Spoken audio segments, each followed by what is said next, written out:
Hello guys, in this video we're going to learn about what are variables in C++. Before learning about variables, we first have to understand what are identifiers.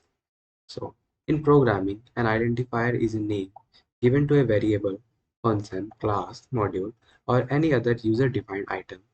Identifiers are used to uniquely identify and refer to these entities in the source code. And so basically all these entities must have a unique identity.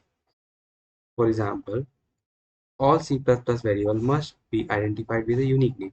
So we cannot name two variables having the same name. So we cannot declare two variables having the same name. Okay, so these are unique.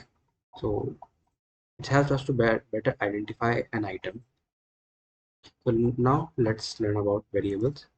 What are variables? A variable in C++ is a named memory location that can hold a value. Variables can be used to store different types of data, such as number, character, and string. So in C++, a particular memory area is called a variable, named a variables. Okay.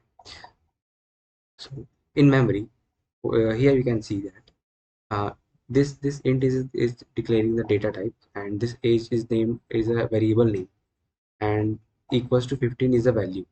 So in memory, as you can see here, in RAM, there is a reserved memory of variable, and this is the address, and this is the value stored in that variable.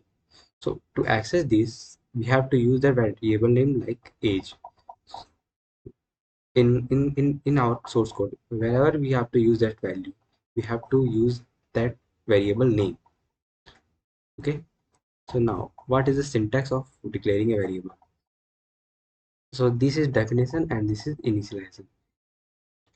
So data type, for example, if we want to store a name like Rahul, so a name in Rahul is a string. It is an array of character. So we must have to use string here in the data type. And if we want to store a value like 100, 15, 30, we have to use int data type. And variable name could be any.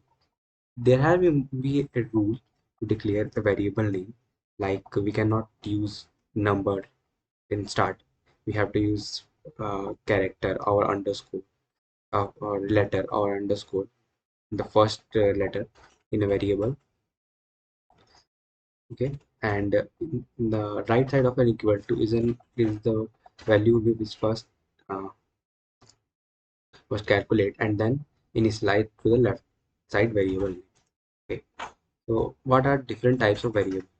Variable are containers for storing data values. In C++, there are different types of variables defined with different keywords. For example, int. Int store integer whole number without decimal. So it can store integer values. In double, store floating point number. And in double, we can store floating point number like decimal, like 19.9. There are also float which have a low range than double. And in char stores single character such as a or b. Char value are surrounded by single, so we cannot we have to use single quotes when we have to store a character. And first of all, we cannot use two letters because a single letter is a character. No, if there are two letters, then it can then be a string. Okay. String store text such as hello world. String values are surrounded by double quotes. So like this hello world, this is a array of characters. Like H is a single character, E is a single character, and this hello world is combined a string, and there is a space. It is also also a character. And boolean store two values, true or false. It can be true or false. So, and there are also a constant variable. The constant variable are similar, but here we cannot change that value. If we first initialize that variable with a with a value, it cannot be changed again. So here you can see that when we initialize my num with 15, so my num will always be 15. And if we want to reinitialize that variable, so then it it shows us an error, assignment to a read only variable. So the constant variable are only read only variable, we cannot uh, uh, reinitialize that variable. So that's up in this video. Thank you for watching.